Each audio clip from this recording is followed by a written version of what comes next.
Ladies and gentlemen, boys and girls, germs. It's that time again. Coffee and Hardcore, season 4, episode 9. It's a special one.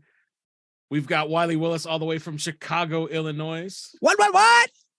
And we've got Jacob of Oak and Crow Coffee with us all the way from the Finger Lakes of New York. Up? Yeah. And this was special because we have the one and only Eddie Leeway chatting with us. Spittin with Eddie Leeway. Yeah. That's what we're calling this. Yeah. And we wanted Jacob to be on because he didn't really get to talk a lot. And he forgot some things. Give me a break. I'm getting old. It's all good. Guys, this was a great episode. It got heavy, though. It It did. got real heavy. Don't give anything away, though. I will not give it at all away. Wait, what? Yeah. Speaking of, I'm drinking this Liquid Death tea. This just came out, a little while ago. This Armless Palmer is really good. Why is it called Armless Palmer? Like Arnold Palmer? Right. I get that, but why armless? Come on, man. I don't know. I'm not part of their marketing team. But they have one that came out that I posted a photo of that I got today. It was it's like watermelon flavored and it's nasty. It's the first nasty one I've had. I've never tried anything that they've done. Well, I don't know what to say to that.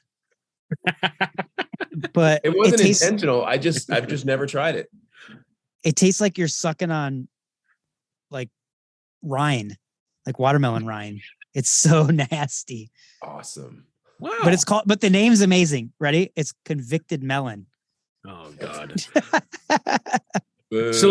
So let me ask you this.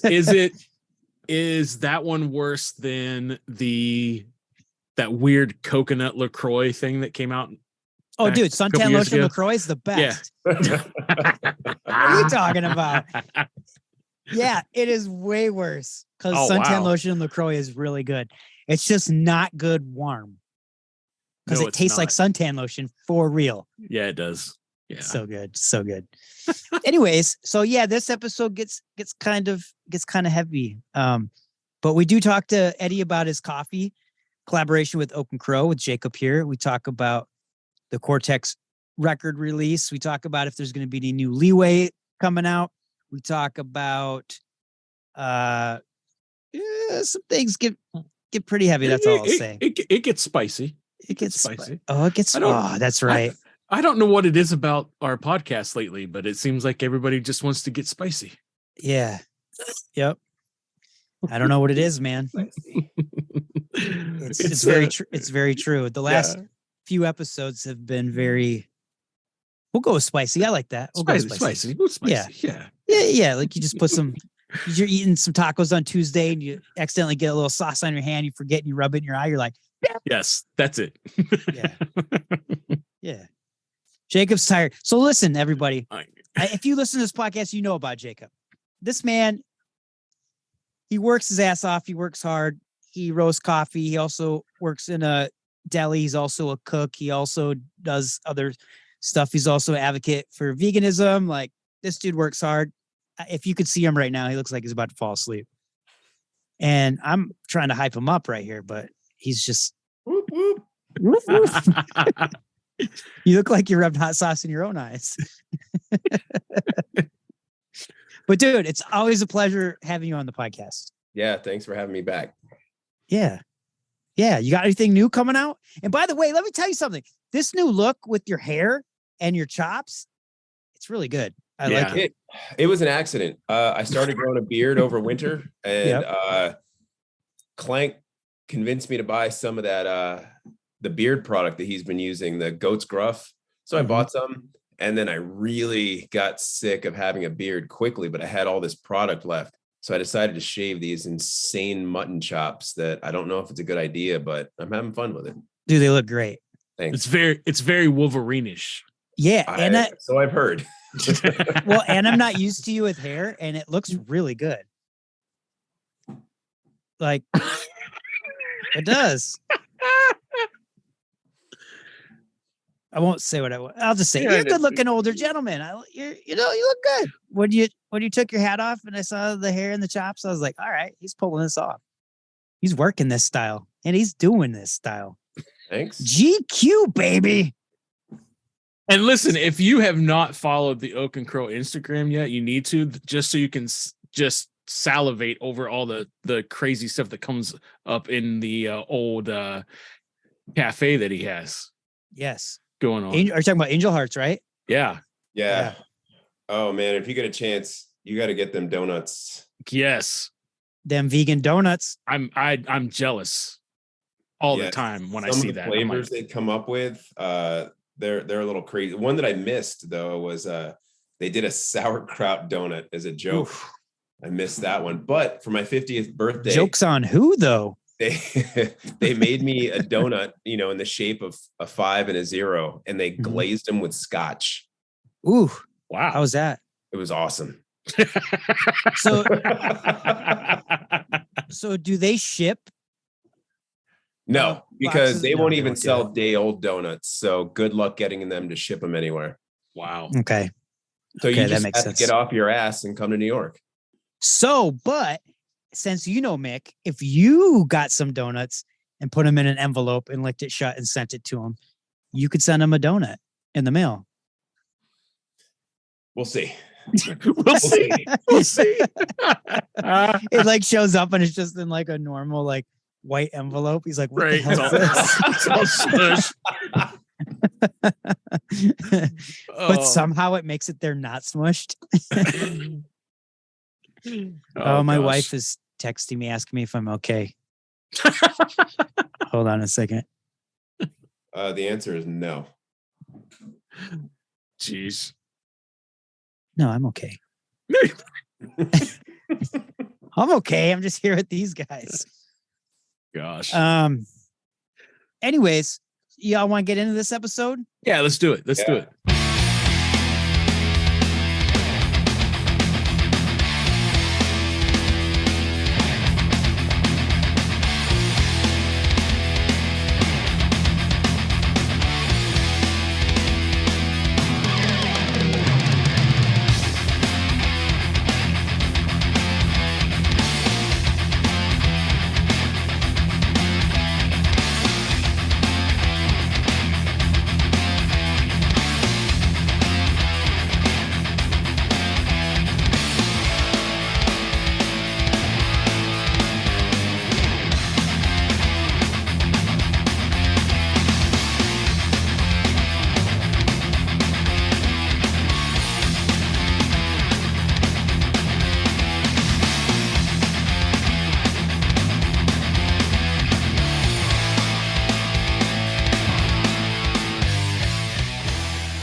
I'm so extremely excited to introduce to you, all the way from New York, a band that I loved growing up, Leeway from New York City, started in 1984.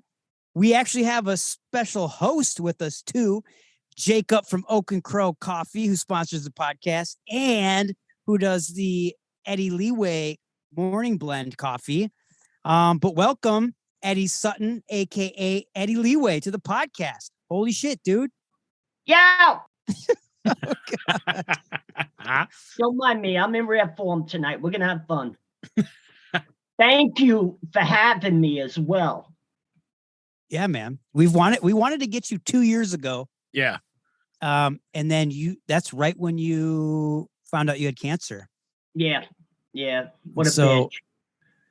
That was a bummer. We'll get into that a little bit later if you're into getting into that. I'm an open book. Cool. You can talk to me about anything. But let's start with Leeway. You guys have 4 studio albums, right? You got Born to Expire, came out in 89, correct? Yeah. Desperate Measures, 1991, which is my all-time favorite Leeway record.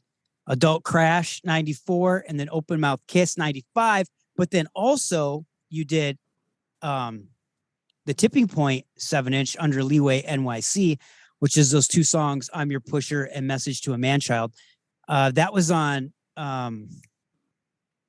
Upstate Records, right?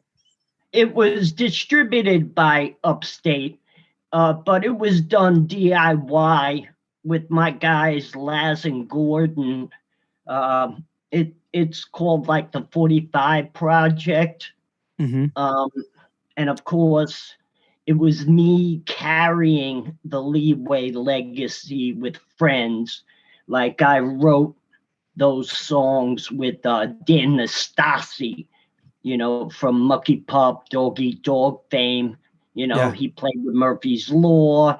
He's got his new thing, Kings Never Die. We've done gigs. Oh, yeah.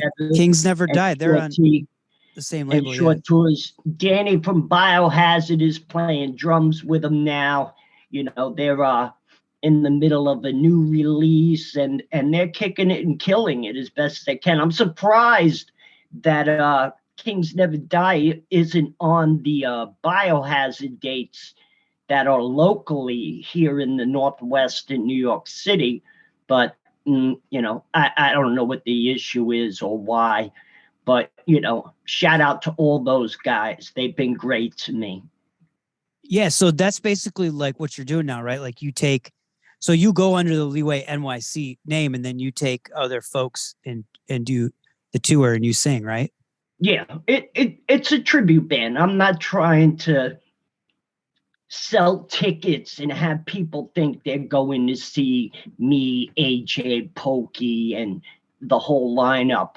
It's literally a tribute to the band's legacy with me on the mic, still up front, and I've been fortunate. A lot of my friends have jumped on and been a part of it. Right now, I have the band that is known as Damn Your Eyes. So it's me without Kenny, their singer.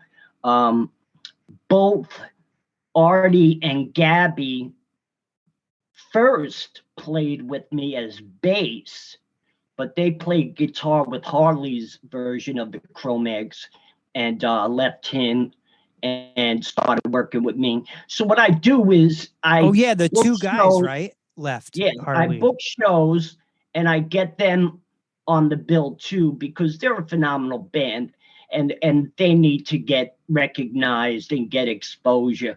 So it's a win-win for everybody. And I'm having a blast with it. These guys have my back like I've never had backing. You know what I mean? Like, how band shit is, things go wrong at the time and everything like that. And I've not had such a brotherhood of support like I do now. And ever since I did bring the band back in 2015 to do the Leeway show, I've had great friends behind me, and I've been very fortunate. There was only one tour I really didn't have the band I hoped to have behind me, and that was quite a fiasco, and we don't have to discuss it. I try not to air my laundry out there like other people do, even though I can talk a mad load of shit. I try. But that tour puts you out though a little bit, financially. Because of stuff that went down. Yeah, and Leeway never had management. We never had a good label behind us that wasn't skinning us alive.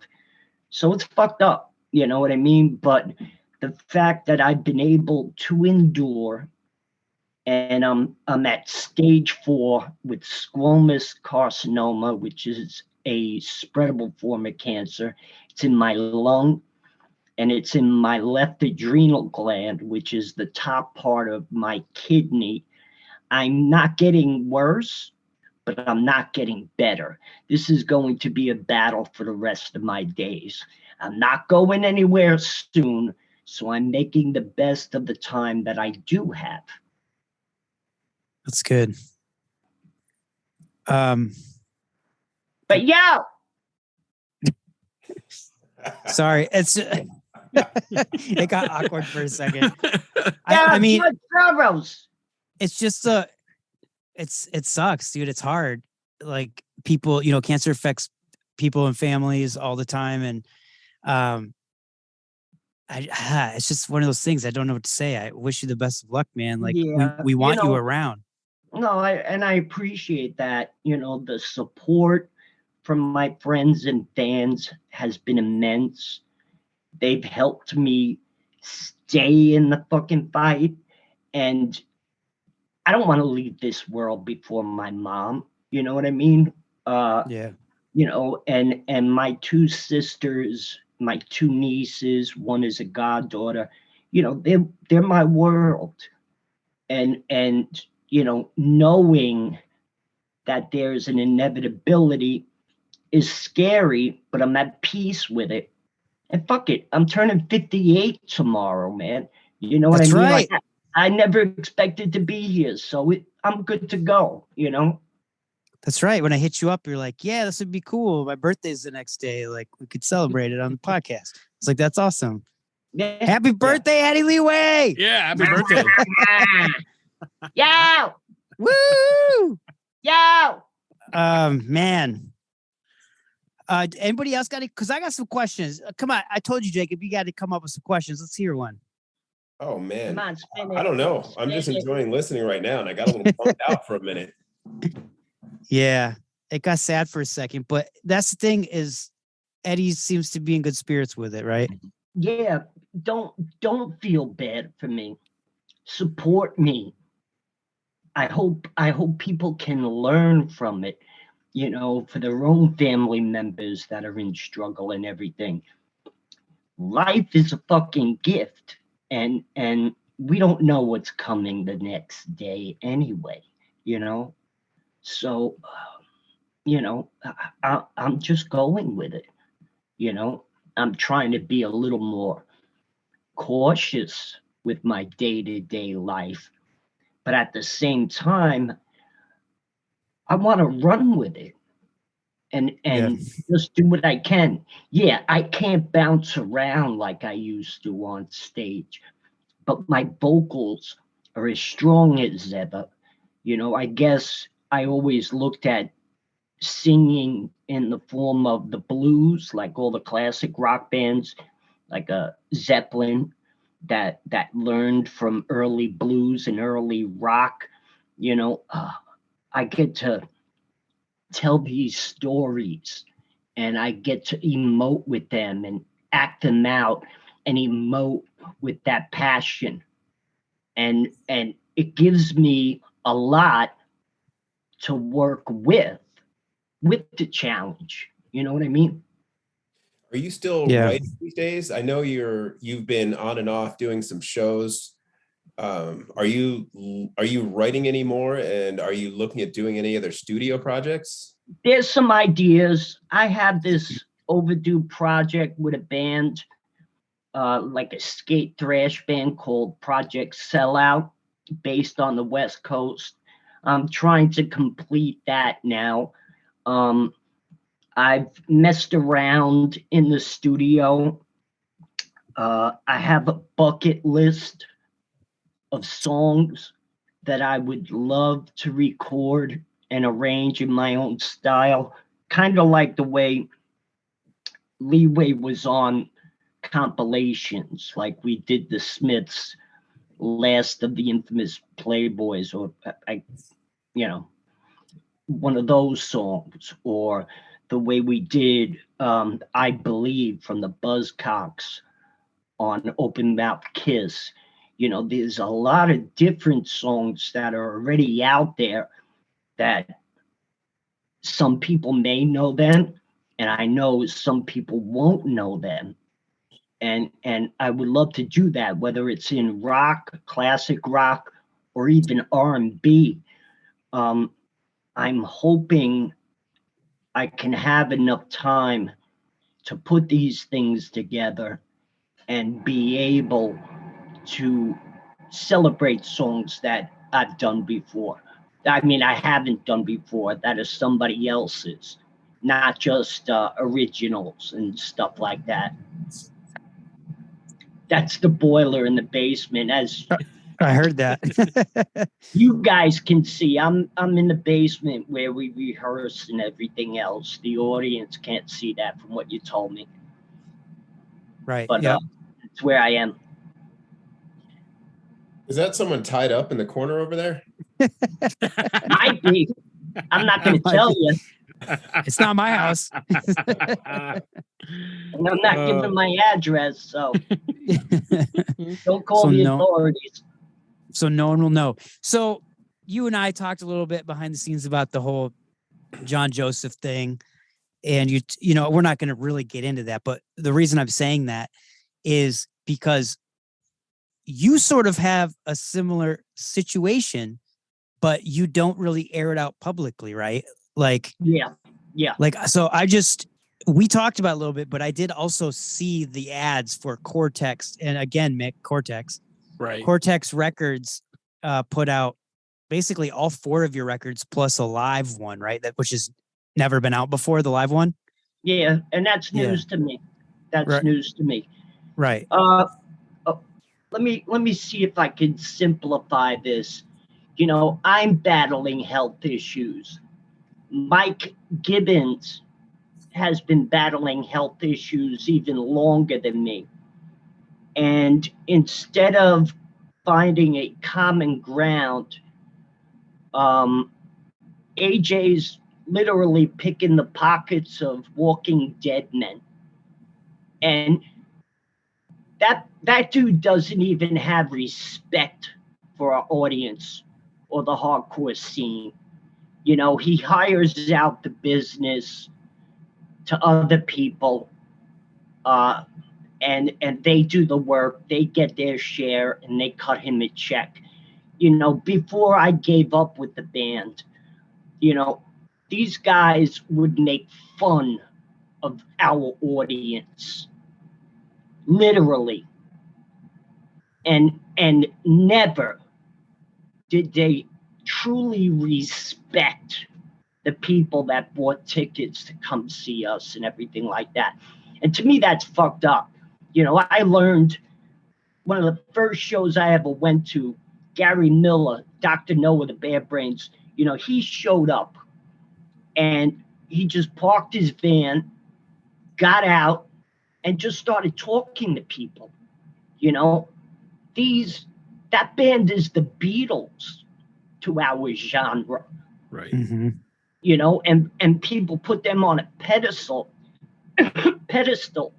and seeing that human side impressed the living daylights out of me. And Leeway's one of the bands that only got to tour with the Bad Brains, but we probably played like 120 shows with them. Oh, I wow. learned so much from them. And this is not just the original lineup with HR, it's also with you know, Israel. Yep. And the guy from Faith No More, Chuck Mosley. You know, it was phenomenal to learn from them. And showing respect and being humble and communicative to your audience is fucking everything, man, because you're nothing without that audience. And to act as if you're above that is foul. You know what I mean? You might as well be a fucking predator, in my opinion. You know what I mean? Well, yeah, I mean, your fan base does make you, right? Exactly. You know, when I was a kid, one of the first jobs I had in the city was as a messenger, okay? And I ran into like Rod Stewart one day. Yes. And, you know, I tried to kick him with him and I said hello. I asked him, you know, for an autograph and he just put me on pause. Like, you know, like that old fucking line, get away, kid, you're bothering me, you know? Mm-hmm. And you know, it still resonates to me today. Like, God damn, man. Why can't you just respectfully decline and move on? Or say, no, buddy, not right now. I'm busy. But Yeah. hope you have a good day. What's wrong with, declining and tossing a little bit of positivity? I can't afford a merch guy, so I do the merch.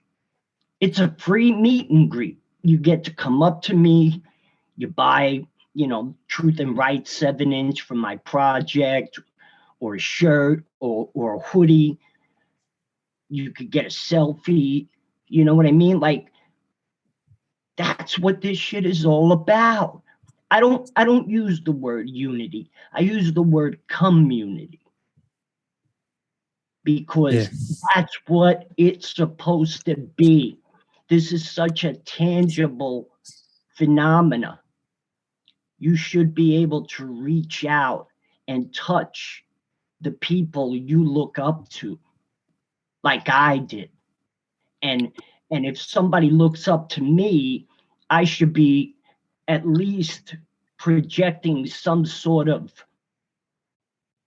friendliness, Yeah, I'll say How when hard we is went. that? Well, I'll say when we went and saw you in Chicago, Mike and I, you did exactly all of that. Like, you were very open and friendly with the crowd. And afterwards, we went over and bought a long sleeve, and we just shot the shit and got a picture with you. And yeah, you were just so down to earth. It was like, I like that. And then we collaborated after that too. You know Yeah, we what I did mean? that. Like, 2-minute minor song. Yeah. yeah. And like, it goes both ways, man. I just can't understand that. Like, you just show up at the show, you throw your fucking hood on, and you run backstage to do yoga and vocal exercises instead of talking to people that have been waiting weeks, maybe years to see you perform. Yeah. How do you fucking go like that? How do you roll like that? It's just foul. Jacob, how do you do that? That's one of the things that was so appealing to me in the early and mid 80s when I first discovered hardcore, was going to a show, like when I finally get to see like Murphy's Law and Outburst and Uppercut and Mucky Pup. Like, everybody there, all the bands, they were all there for the same reason that we were all there. They were there to be at a show. They just happened to have the instruments that night. So when it was their turn to go up, they would leave the crowd, after just hanging out with anybody. They just, hold on, I'll be right back. And they go up on stage, they blast out their set, they break down, and then they're right back in the crowd with everybody else. Unlike when you go to arena shows. And I've been to a couple decent arena shows, Iron Maiden, Anthrax, Celtic Frost, stuff like that. Yeah. But it wasn't the same. It wasn't the same at all. The music was great, but the atmosphere was completely different. And it was, like you said, community. It was nice to be able to speak with everybody, learn some things, meet some new people. And we were all there doing the same thing. It's a big, tangible part of this. And that's why, like La Cosa Nostra, I call this thing of ours. It is a thing that is ours. It's not a thing of mine. It's not a thing of yours. You know what I'm saying? For sure. And it's just fucked up to see, like, how people have like this agenda or angle that they're working.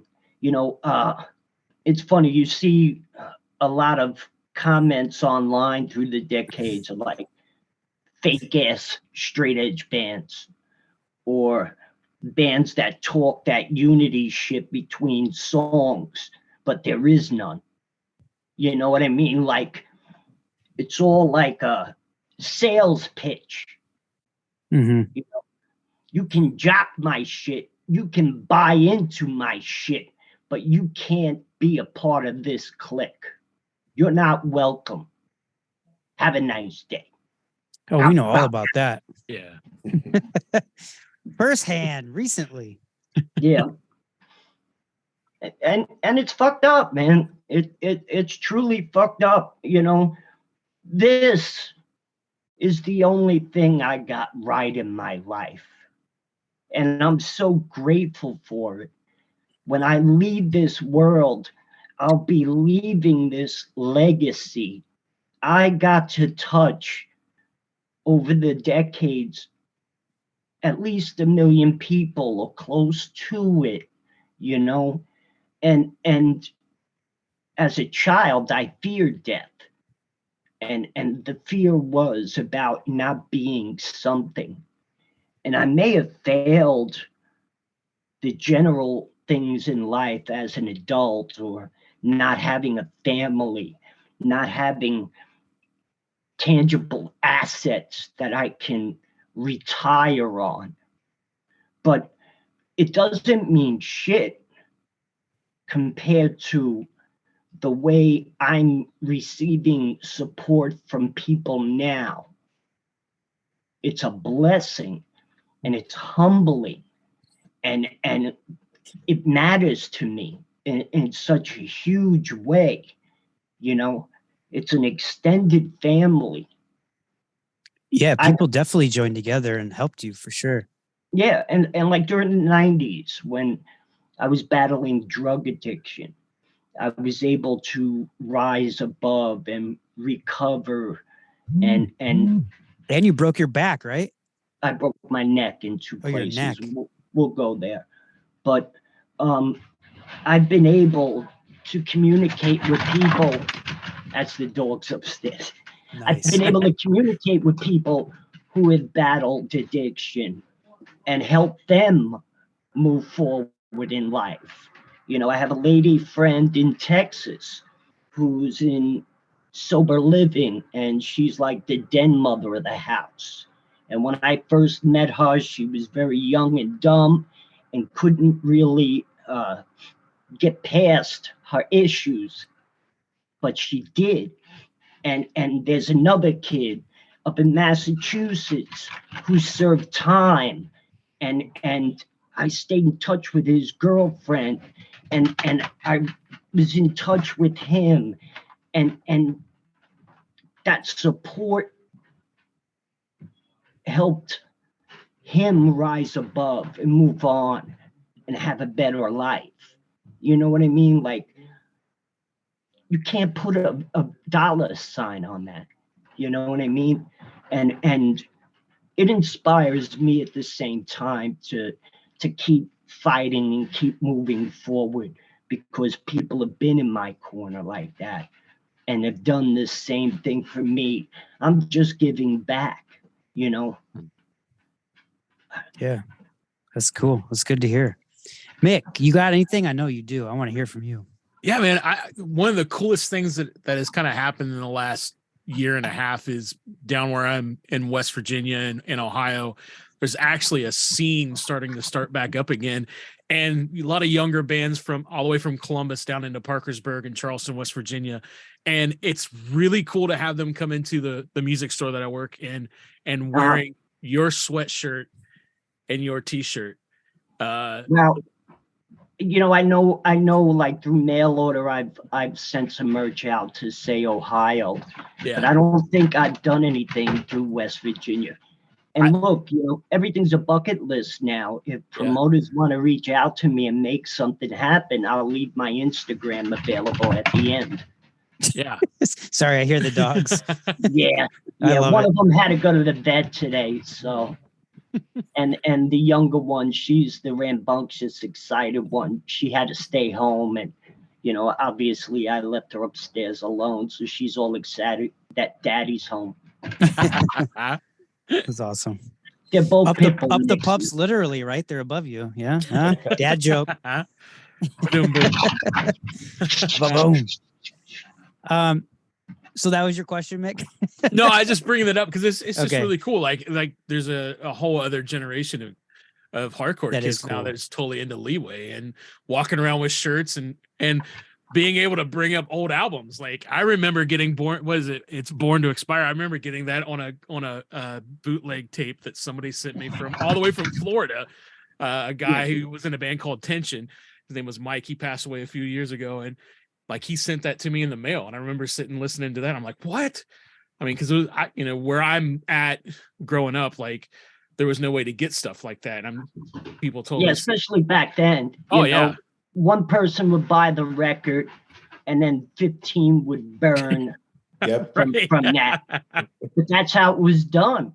You know what I mean? Like, there's so many of the early bands that trailblazed a circuit to tour and everything else, like a Black Flag, mainly a lot of the Cali bands, or some of the bands from DC, like Minor Threat, or up in Boston, you know, they helped trailblaze this. And everything was done with like a sprint code to call long distance to this one and that one. And that's how you talk. That's how you communicated. And it is much easier now with social media. I'm not as savvy with it because I'm a fucking dinosaur, but and I got hacked last year, so I lost like 8,000 followers. But that's right. I'm able to keep at it, and the way I get to do shows is because people are reaching out, and we're coming up with a plan, and we're making it happen. I don't have a booking agency, as much as I have two guys that help me and help manage and everything like that. It's really still just me to put together, and I have to rely on my guys to help me make it work. You know what I mean? Again, it goes back to community. So, yeah, hardcore scene definitely 100% should be about community. No speaking of that, how did you two hook up, Jacob and Eddie, for this coffee? It was right before I got sick. I was living down in Virginia. I actually saw Danny Diablo, Isaac, Dan Singer. He did it. And I was like, wow, that's a great idea. And at first, my ex did the artwork. We were going to call it Eddie Leeway's Morning Wood. And I really was kind of hung up on using that brand and being funny about it. But, like the feedback I got, obviously women aren't hip to putting that in their mouth. Maybe if you got to know me, you might want some Morning Wood. But God. There's a couple people that actually have, from when we first put that out, there are a few of those bags with that label in some people's houses, and I hope they held on to it since right. Switched the label. When I die, you probably get $50 for it. I have one. I still have it too. I kept it. I remember I had it on my coffee table, and I showed my wife, and she was like, "Oh." I told Eddie about that. I respect it, and that's why I came to my senses and did something a little bit better. It's a nice product. It's great to see and have like my name on a brand of something. It's cool, and again, it's the best damn coffee. That's right. It goes to show you how connections can create things in this. We're all not getting rich. It's not Folgers. It's not Maxwell House. Thank God. What I mean? But it's a nice way to have a cup of coffee and wake up. You know what I mean?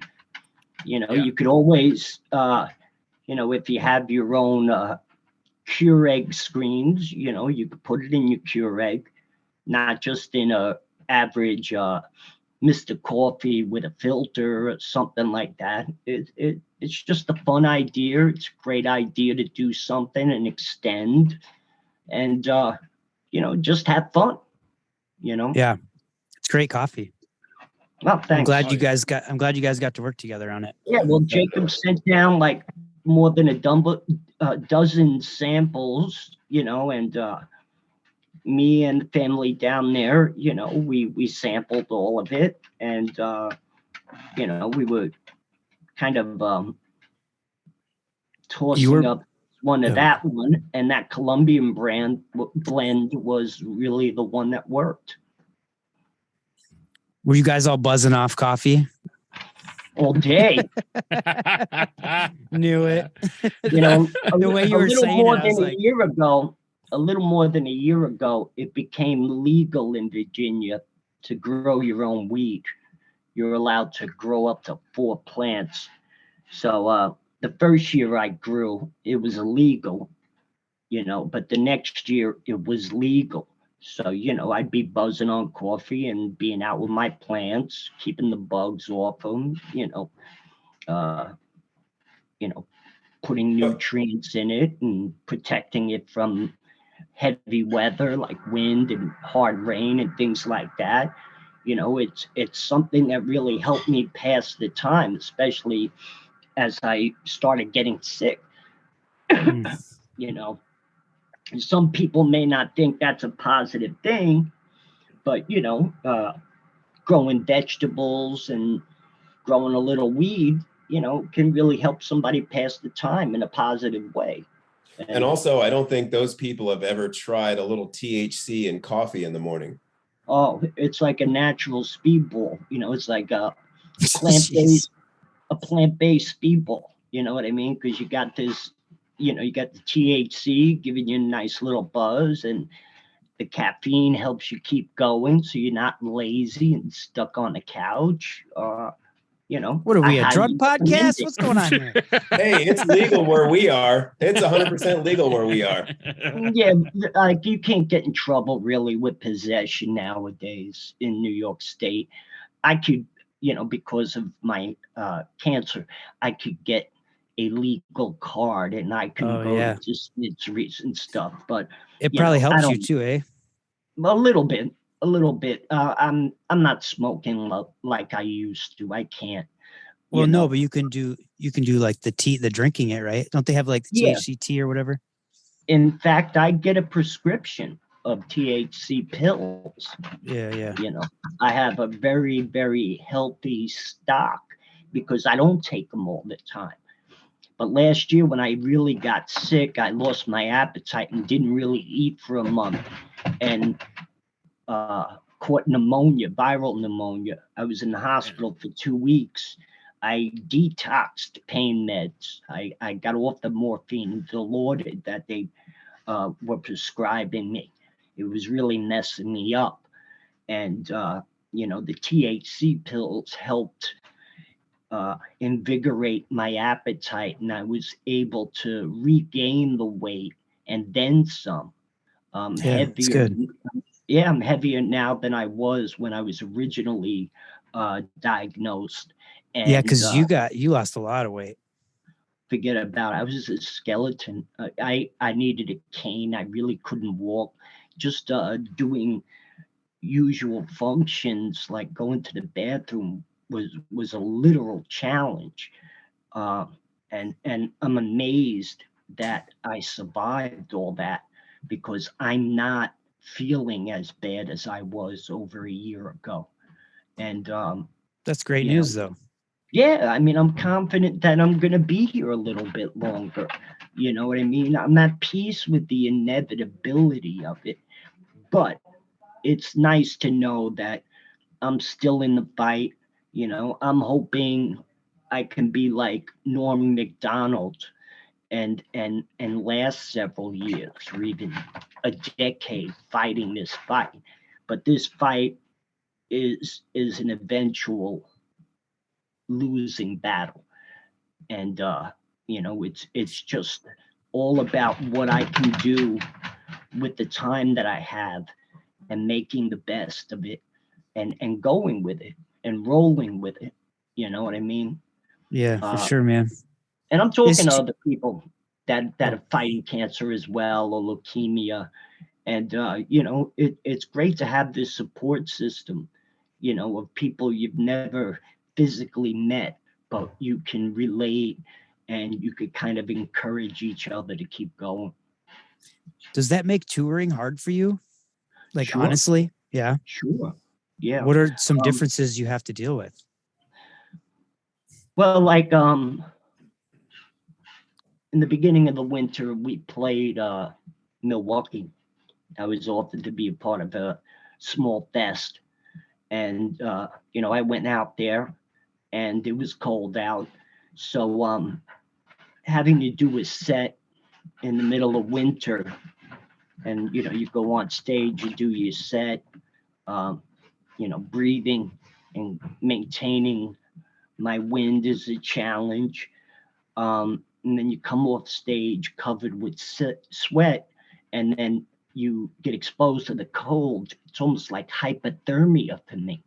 And it's not easy to endure.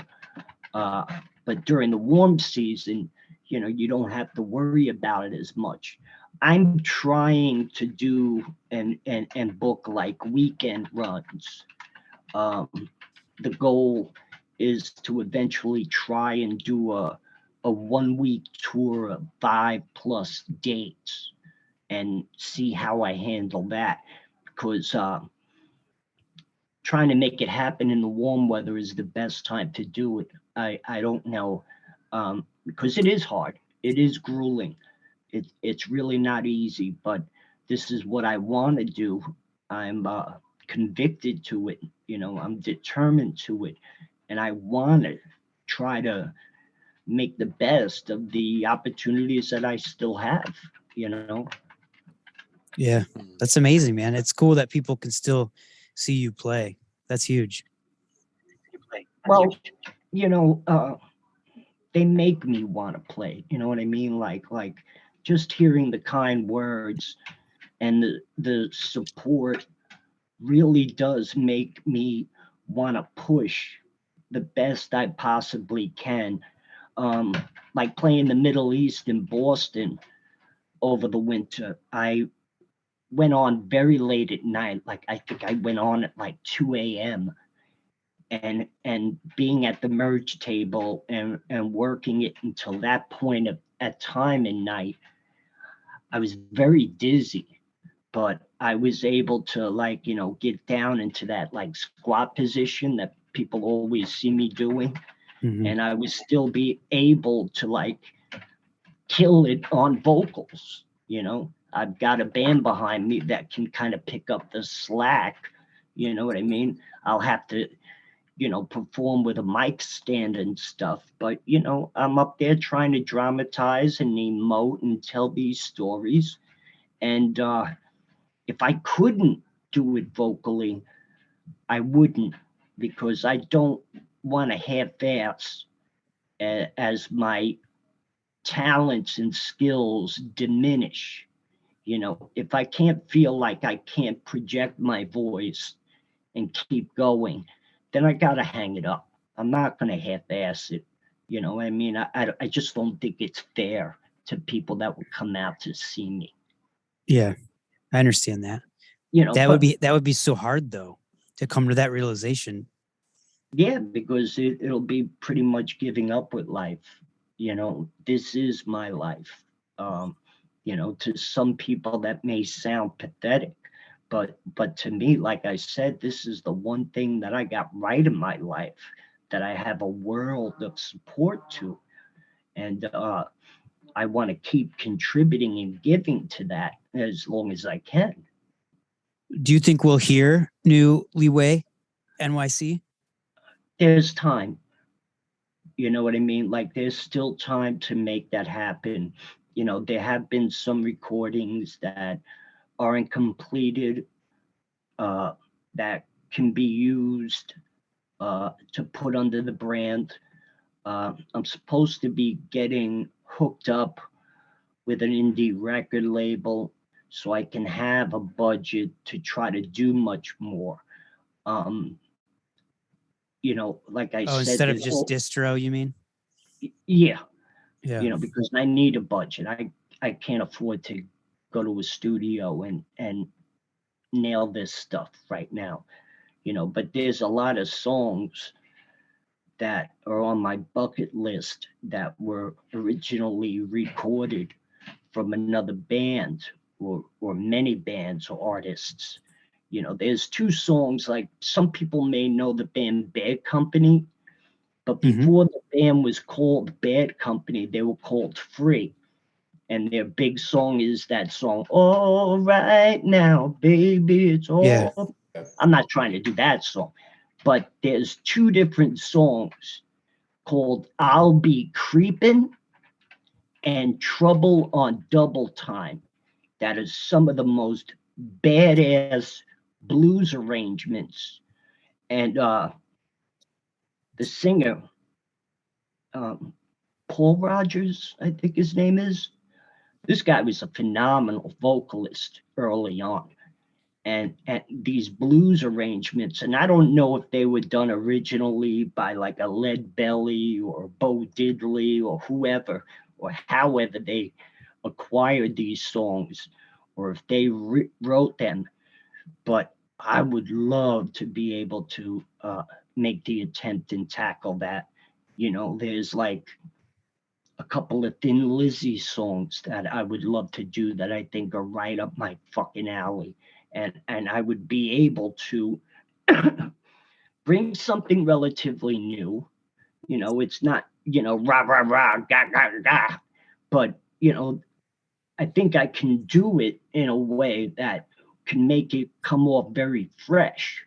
You know what I mean? And because most people don't even know some of these songs exist, that, you know, they would be fresh and new, you know? Yeah, well, I will say that from that Tipping Point 7-inch, I was super impressed by your vocals on both those songs. I know you released I'm Your Pusher first, and then you did The Message to a Man-Child. I even thought that video was excellent, where it was like that 3D video where you'd move your phone. Yeah, and it's all done in one take. That was cool. Yeah. Whose idea was that? Your idea? Well, you know, we obviously didn't have a budget to do two videos. And of course, you know, we put a whole nutsack into Pusher. So the idea was to take advantage with Message to a Man-Child with that 360 type of recording.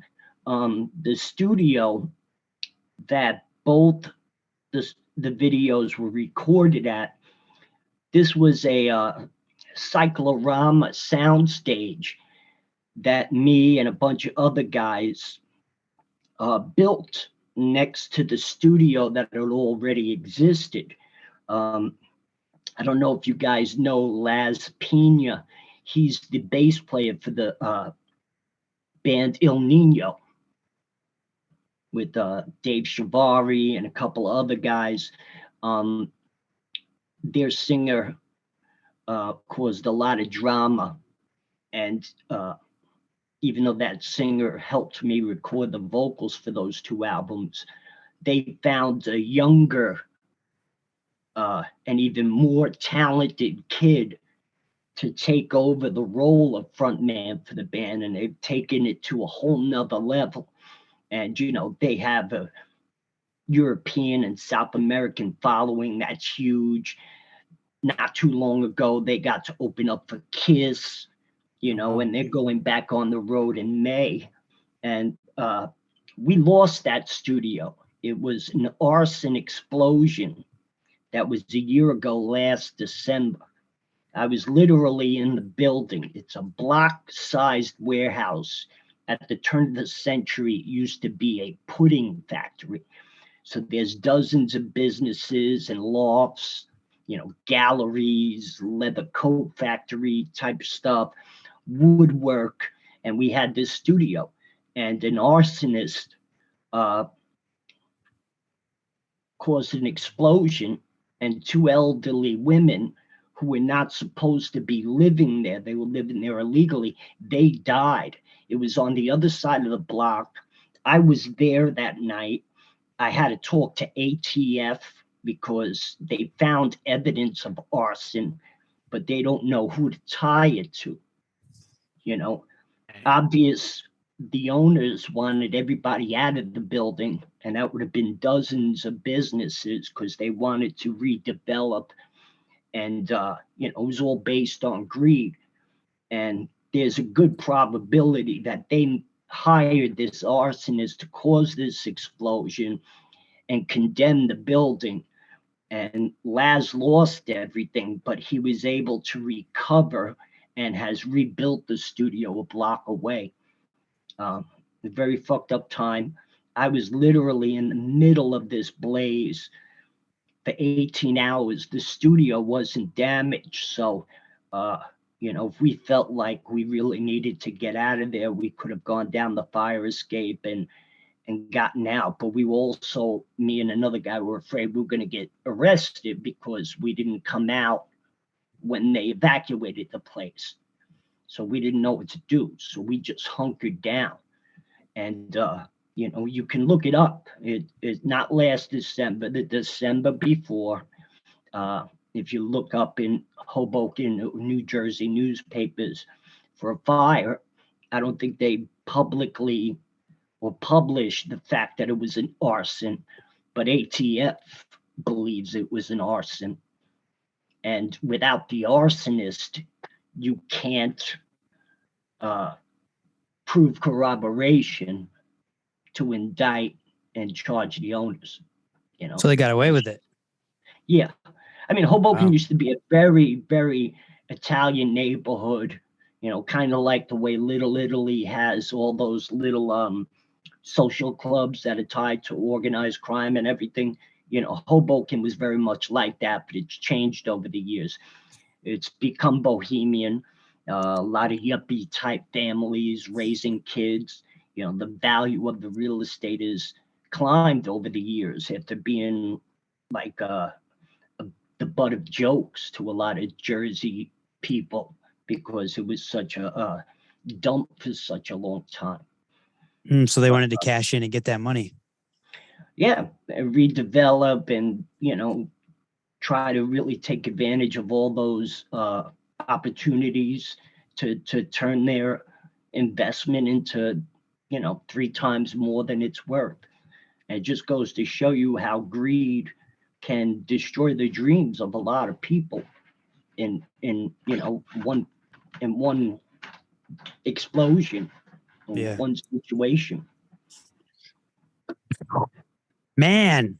Yeah, and then after that, I wound up heavy. in the hospital for the holidays with sepsis. And then a few months later, I lost all that weight. I used up a bunch of my 9 lives. I'm hoping I have about 5 to 6 left if you want to think of me as a cat, Oh, man. I have a sense of humor over it because, I endured it. I survived it. Yeah. Well, that's why I love talking about, talking to you behind the scenes about stuff. You do laugh it off, I think, in a good way. I think you do have a sense of humor about what's going on. It would be a tragedy if I succumb to these things like anyone else. But the fact that I'm here sitting today with you guys and, I've endured these traumas, literal traumas, having a sense of humor, it just is a very healing thing. And, I take full advantage of that, instead of sitting here, shitting my drawers going, oh my God, I almost died. You know what I mean? Who's got time for that? I could be hit by a bus tomorrow. I just can't, dwell on that. Luckily having depression and medicating my depression when I was in my 20s and the 90s could have taken me out as well. But through a grace of higher power and a little bit of luck, I'm still here.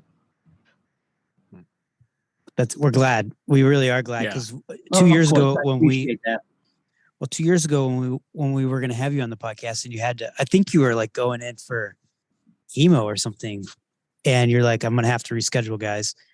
Like, I remember we're like, oh no.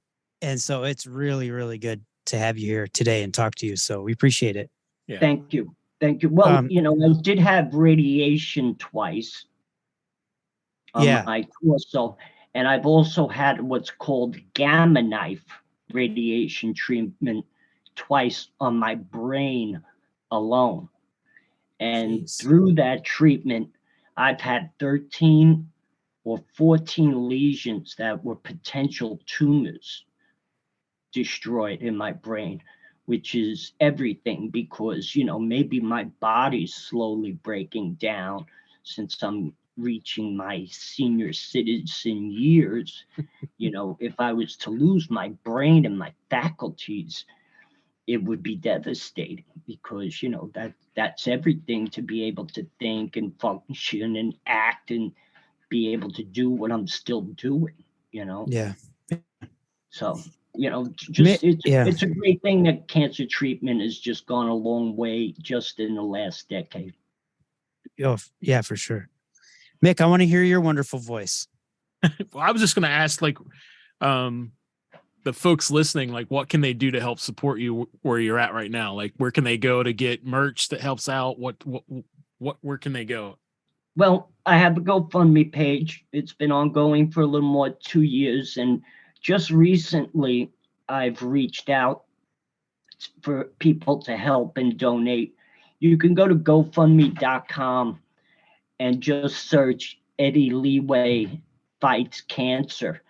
And my page should be able to come up, and you can make a donation. You could go on Instagram and look for Eddie_Leeway_official, and you can message me. You could do a direct donation either through Cash App or PayPal. Recently, I've been offering autographed photo prints of me on really nice stock paper. The photos are suitable for framing, and, you know, you can order and donate, and I just drop it in the mail and autograph it and personalize it for you. And if you want something more tangible, you could reach out to me and you know, buy some merch. You know, right now I've been able to establish wonderful graphics through my friend Martin Anchia. He's based out of Texas. He was, of course, a younger Leeway fan, around 27. He's been handling a lot of my merch for the past year and a half, and he's done this selflessly. He's not even taken a dime. He's just a wonderful kid. We went through hell the past year because we had a very overdue zip-up hoodie pre-order, where the printers we were working with, they had structure damage. Then they sold the business, and then the people that used to have the business never paid that printer to complete our order. But we finally got that done. People are starting to receive them, and we currently have, by popular demand, the pre-order going on right now for the Born to Expire zip-up hoodie. It's going to be available for about a week, and then it's going to shut down, and then it won't be available until you know, I print up more. You know, I don't really like pre-orders. I did this when AJ started to deal with this piece of shit Belgian label, Reality Records, and you know, they were promising me that Born to Expire and Desperate Measures would be ready in 3 weeks. It wound up kept putting me off month after month after month. And here I am holding these people money. And it took like 7 months to get it. And then when the box of Desperate Measures arrived, there was a huge tear in the fucking box. It looked like the forklift that was moving it must have ripped. Oh my God. Every goddamn album cover. And so here I am like a fool, trying to get along with AJ's sneaky shit. I went out on tour to Europe to promote this and everything else. I wound up in debt with tour support and everything else.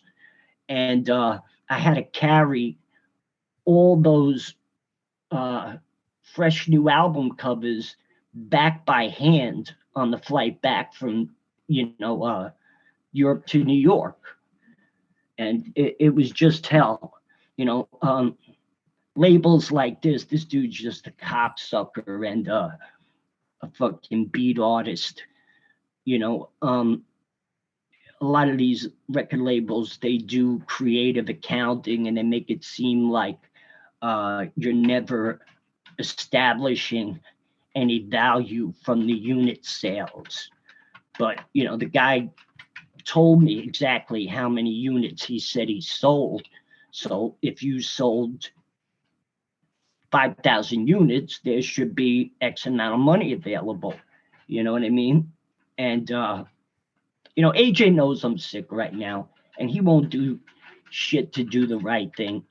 The only reason I signed on 3 ways with Michael and AJ to litigate and fight to get the rights from the first 2 album records is really for Mike, because Mike's wanted this all this time. All Mike's wanted was for the band to be recognized on the level that we deserved for the hard work and for what we created.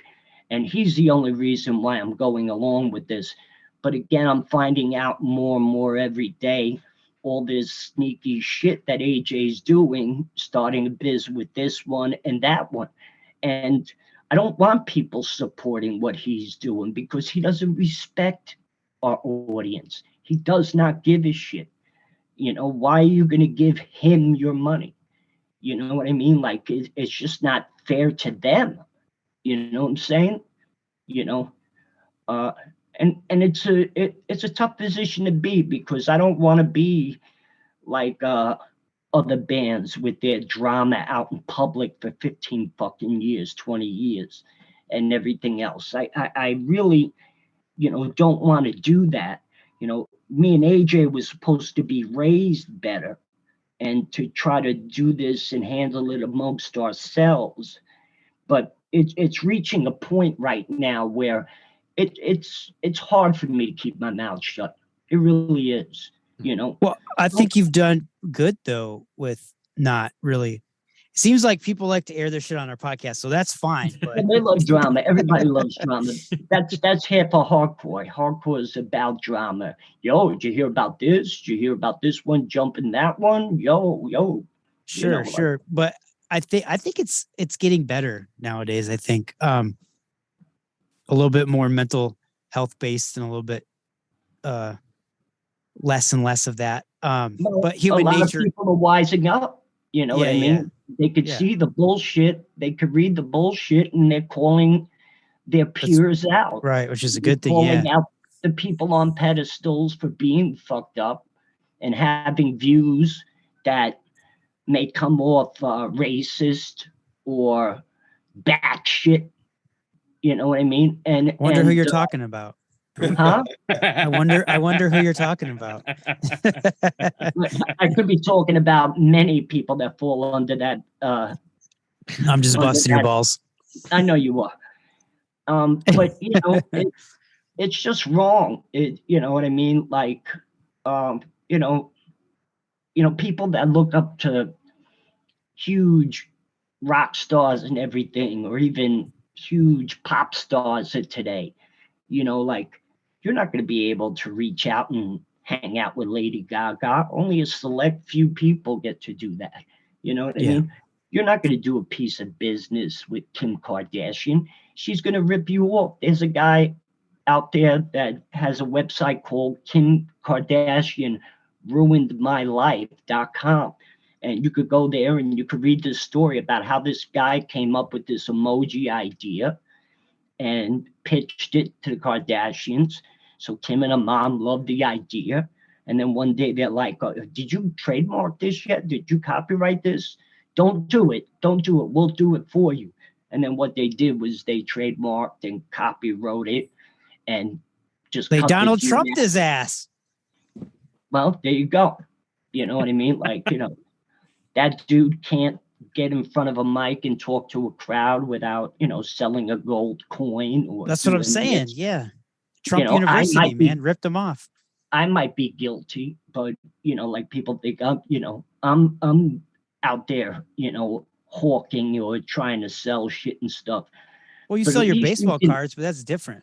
Yeah. But, you could relate to me. You can communicate to me. You know what I mean? And, You could see me at a show, and you could get a selfie, and you could do all those things. It can be human.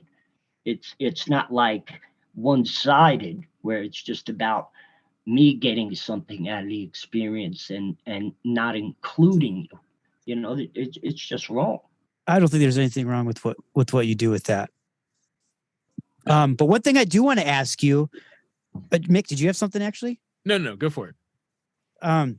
I do have now I'm going to say it on the podcast because I kind of want to put you on the spot a little bit, but to get the answer I want. But I have I have an original Born to Expire vinyl record.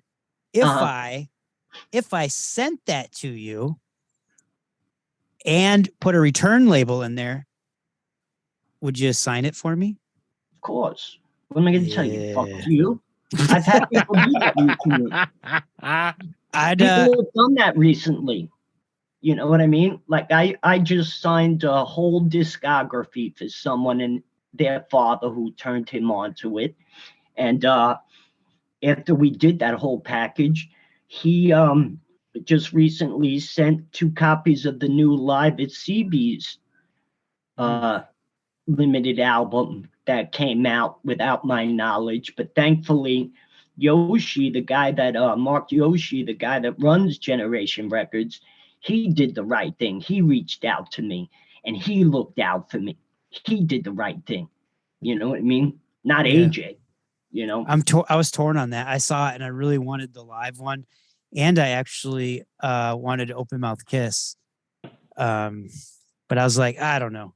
I haven't pulled the trigger yet because I'm still insure that shit. Because let me tell you something. Just recently, and yes, I'm a baseball card geek. Every time I've had the opportunity and a little settled down, I was always into buying and selling baseball cards. Like to me, it's like penny stocks, buying a card and watching it go up in value and then, selling it or holding on to it, whatever, eBay, and there's other ways to auction and whatnot sports. There's just a lot of ways you can buy and sell. There's kids with 6-figure collections nowadays, 5-figure collections.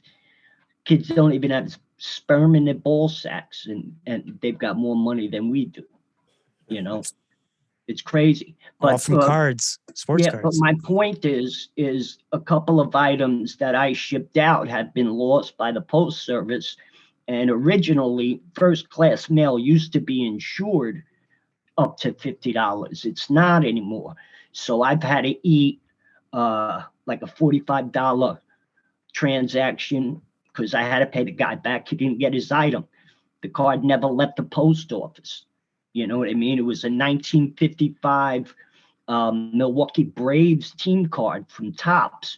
And, the guy got it for a steal. It was worth more because it was in a high grade condition of like near mint, which is like on a scale of 1 to 10, a 7.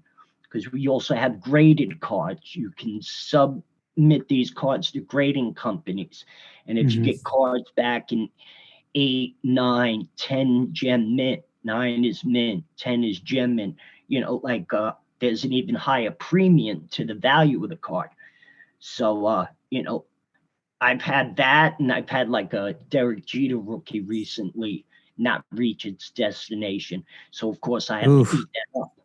But I can imagine if you recently bought that copy of Born to Expire, those copies are going for more than $300. You make sure you insure that because God forbid it gets lost. I think I spent $250 on it, but I bought it a little while ago. Whoa. Yeah. And autographed, especially when I die, it'll be worth about $500. Woo! Let's get that done. No, I'm just kidding. Damn. I'm kidding. Just kidding. Jeez.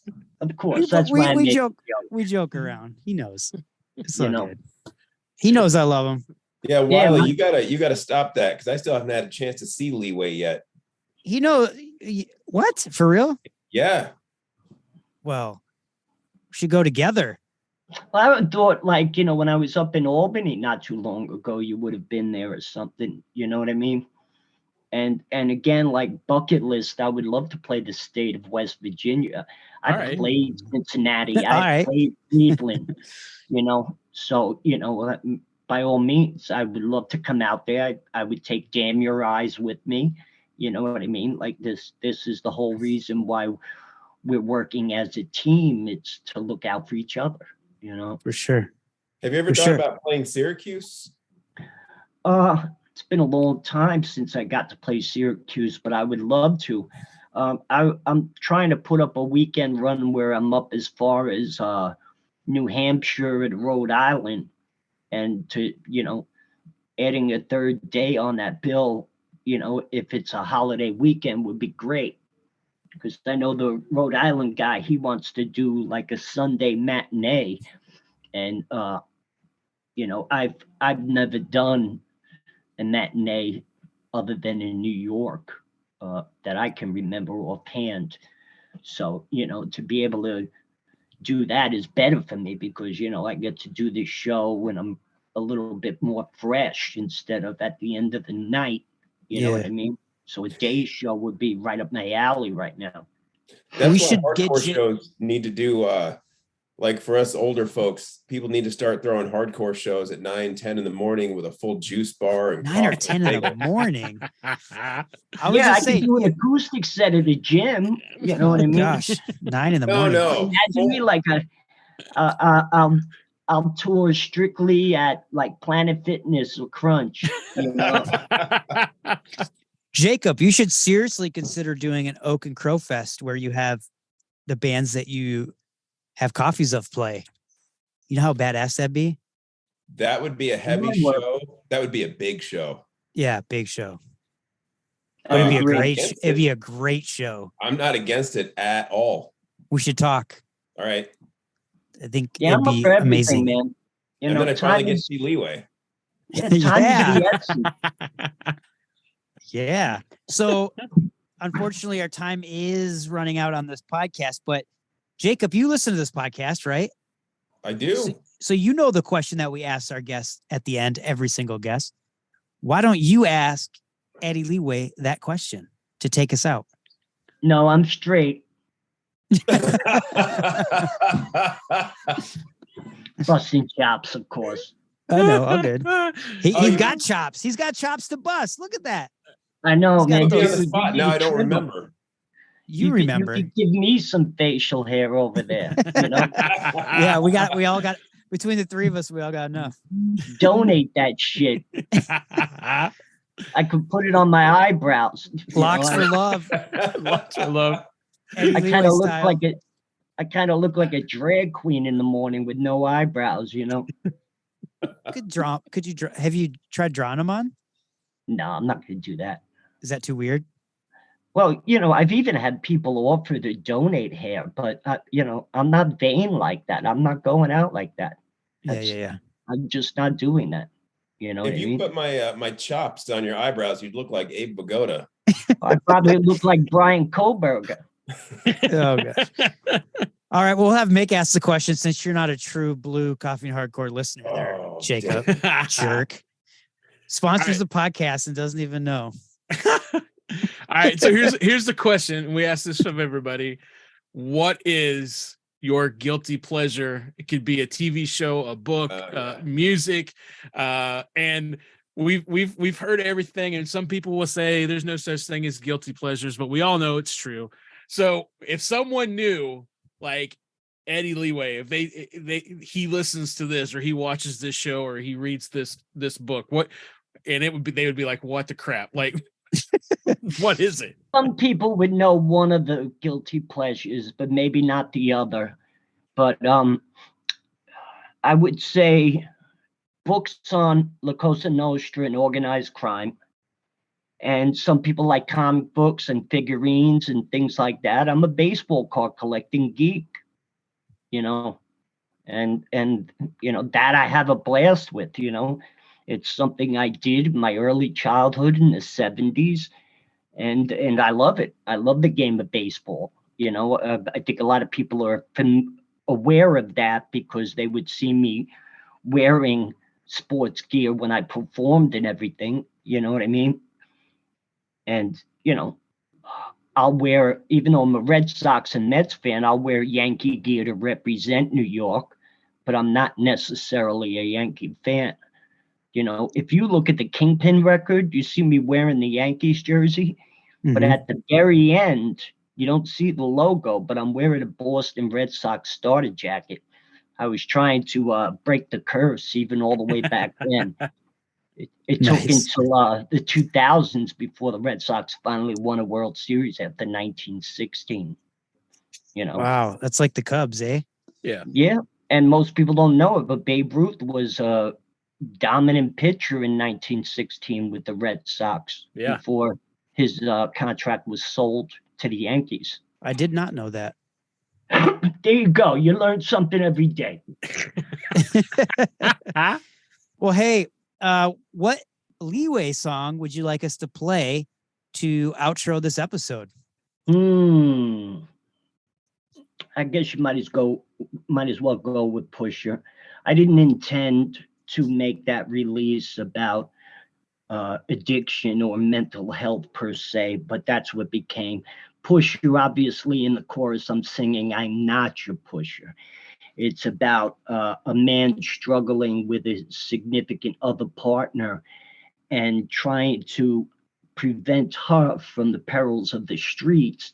He's going out there risking his freedom and livelihood to try to help support her and get her through this until, I guess he could find her treatment, rehab, or what have you. And Message to a Man-Child is actually a song about an ex-running partner of mine who wanted to reunite with me, but I knew he was still messing around out there. And I was in a relationship helping a woman raise 2 kids. I didn't want that shit in my life. So I respectfully asked him to, let me do my thing and move on with life. The dude winds up in a hit and run accident, killing a 36-year-old woman in Myrtle Beach. And he ran to New York and was hiding out in a home that was tied to my people and was putting that person in risk as well as that person's children. They could have been arrested and charged with a felony like harboring a fugitive. He knew I was on my way to confront him, so he took off, and then the U.S. Marshals found him, dropped him off at Rikers, and he was eventually extradited, and he just got out of prison in the Carolinas after serving like 7 years. Wow. And that's what Message to a Man-Child is. So play Pusher. Let people hear it. I'm your pusher. I'm your pusher. I'm not your pusher. Dude, your vocals are really, really stellar on that. Yeah. No, I was really impressed. I'm lucky. I know I'm capable. You know what I mean? And I know in this genre, not many people carry a tune, So it helps me to stand out above others. Not being egotistical, Right. And then no, nobody layers and harmonizes.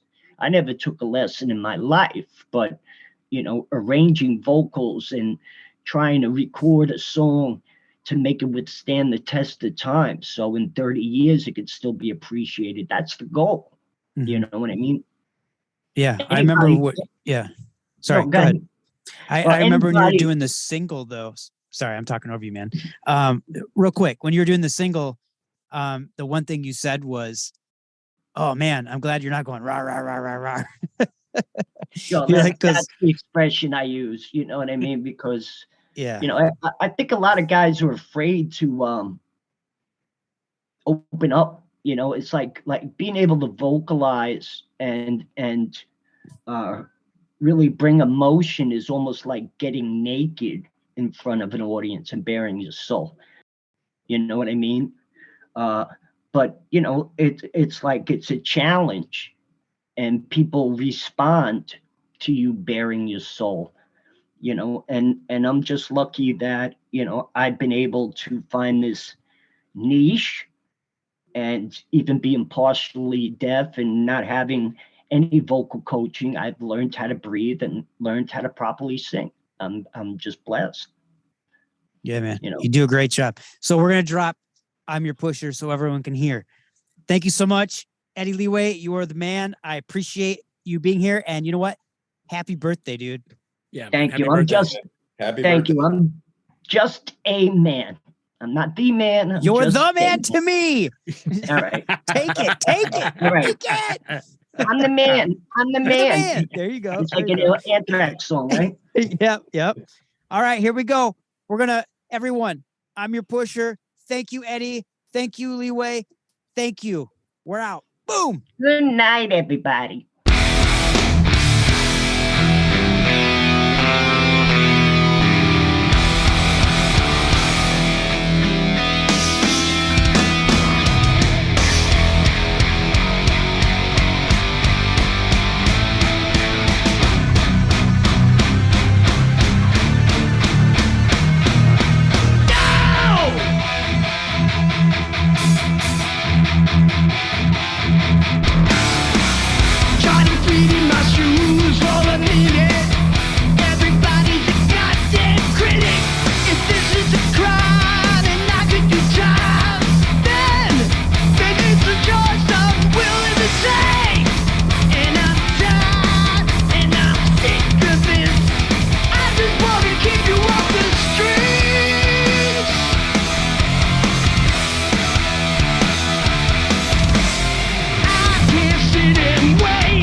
Later. No, Jacob, no. That's not how we outro. We can't outro like that. We want people to hang with us the next time we do this. Oh gosh. Love it. Well, this is there, yeah. Go there ahead. it was. No, There it is. There it Here we was. are. There was the episode. I see We're you. at the end. Hey, listen, seriously, you've made it to the end of the show. Number one, like, dude, go support Eddie. Like, we're gonna put a bunch of links in with stuff. Anything you can do to help him out. Dude is so humble for the band that he was in, and those records. So many of us look up to that. Like, well, let's flip it on him. Like, he's so humble the entire time we're talking and open and honest. So I think it's cool that, whatever we can do to help out. So we'll put links in for that and all that jazz. Not trying to get back into the whole heavy conversation again, but like, help him out as much as you can and buy the merch and stuff. So yeah. Yeah. And thanks to our special guest host, Jacob. Thanks for being on. Thanks for having me on again and putting up with me. Go buy Oak and Crow coffee. Always buy Oak and Crow coffee. Yes. Why buy anything else? It's where I'm at. But seriously, yes. If we didn't have to review other coffees, right? I don't know if I'd buy other coffee. And you think I'm kidding, but I'm not kidding. Maybe I'll start another coffee company and it won't tell you, and I'll just send you samples. I'll just start sending them under different names. Or just put a different sticker on an Oak and Crow coffee. Right. Like, why does this taste familiar? Why is this the same thing? Doesn't make any sense. So yeah, and also if you could help us out, like this episode, share it, give us a good review on Spotify and the other places that you can listen to the podcast, and check us out on Instagram. I think Facebook is dying. So what do you mean by that? I don't know. Like it's like we get way more traction on Instagram than we do anywhere else. We don't really post on Facebook. Well, we post what we post on Instagram. Well, because it does it for us automatically. Well, that's true, but still, I honestly, I think more artists and musicians and probably the folks we connect with are way more on Instagram. I'm finding that out also 100%. I find that out also with the music store I work with. I run all the social media for it, and we're dead on Facebook, but dude, we're hot as fire on Instagram. It's crazy. Hot as fire. Hot as fire. So yeah. You should get a MySpace account and go back to Friendster. Go back to Friendster. MySpace. So I'm gonna tell you something. Tell me. I have had a friend who's been my friend for almost 20 years. Yeah. Called me and told me, hey, I listened to your podcast for the first time, the Scott Vogel episode, because he likes Terror. Right. And he said, I want to let you know, I went and gave you a bad review or 1-star review on what is that called? Spotify, because you guys were talking political stuff about the coronavirus. Wait, I was like, what? What are you talking about? He's like, y'all were talking about how you wouldn't let some guy on because he didn't believe in the vaccination. He's like, I don't believe in the vaccination. He's like, I don't want to listen to a podcast. He's like, I love the podcast until you guys talked about that. I was like, until we talked about that in the intro. Right. what the hell are you talking about? And I'm like, whatever, dude. And he was like, okay, bye. Like, we talked for maybe like, I don't know, 3 or 4 minutes. And I haven't heard from this guy in probably 3 years. Wow. And we were in a band together back in the day. Oh, wow. Yeah. I'm not going to say who it is. Now my brain is like trying to, anyway, well, but that's kind of shitty, maybe. Yeah, I think so. Because honestly, going back in my head and thinking about that episode, it had nothing to do with any of that. It had more to do with how, the effect of some of the things that were said and the craziness. So yeah, I think people just get stuck on stuff. Right. And to be honest, looking back now, we can say, yeah, that was a shit show, and we're glad we did. We're glad we didn't do it. Yeah. And dear God, has that been a fun circus. But yep, it's unfortunate, but we're done with those dudes. Yeah. And we're going to hit them where it hurts the most, their pocketbooks. We're not going to support them anymore. F them. It's all good. And after you for giving me a 1 or us a 1 star because we're just talking about life shit. Yeah. It was cool that he called me and told me though. That is true. That is true.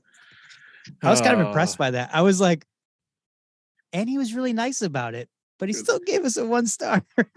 I just think it's somebody that's someone that has, connections with us, with you in some way. And of all the stuff that we have talked about in the 4 seasons, that's the thing that pisses him off. And like, I'm going to give you a 1 star.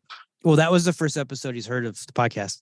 Oh, well, go back and listen to some others. And he just didn't like that one part where we talked about. Yeah. Oh, well. Yeah. Oh, well. Yep. Anyways, on that note, we out of here. Yeah, we're done. Thank you, Jacob, for coming on and hanging with us. Yeah, Thanks, for guys. sure, Jacob. Thank you. It's fun as always. We do got some heavy hitters coming up. We do. So you should stay and listen to that. Yeah, prepare yourself. we out of here. We out. Say bye, Jacob. Bye, Jacob.